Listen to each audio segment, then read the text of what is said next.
નમસ્કાર મિત્રો, વિડીયોમાં તમારું સ્વાગત છે। હાલમાં એક દુઃખદાયક ઘટના સામે આવી છે। ભાવનગર શહેરમાં લગ્ન મંડપમાંથી દીકરીની વિદાય પહેલા માતમ છવાયો છે।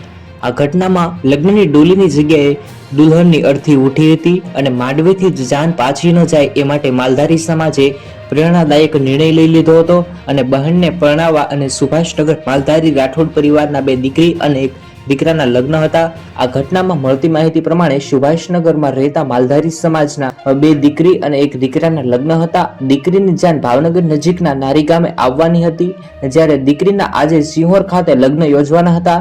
જાન લઈ અને વરાજા પહોંચી ગયા હતા અને દીકરીના માંડવે લગ્નના સૂરો પણ વાગી રહ્યા હતા। આ દરમિયાન અચાનક યુવતી ઢળી પડી હતી અને હાલ તેમને હાર્ટ એટેક આવતા તેમનું નિધન થયું હોય તેવા સમાચાર સામે આવ્યા હતા। મિત્રો, સમગ્ર ઘટના જે સામે આવી છે ભાવનગર ખાતે સુભાષનગર વિસ્તારમાં ભગવાશ્વર મહાદેવ મંદિર સામેના ખાંચામાં 50 વારિયા વિસ્તારની અંદર ભરવાડ પરિવારના જીવાભાઈ બકાભાઈ રાઠોડના ઘરે દુઃખદ ઘટના જે સામે આવી છે। આવી રીતે આ ઘટના બની છે।